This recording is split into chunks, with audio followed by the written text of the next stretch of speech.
Hello everyone, today we are going to learn basic Visual Studio Code HTML, how to make link open in new tab.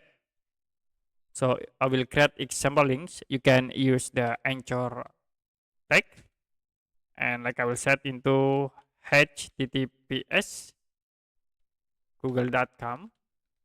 I can set the text into Google.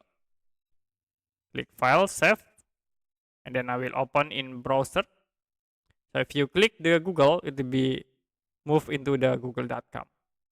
So if you want to click and then move into the new tab, you can create target in here, set into blank.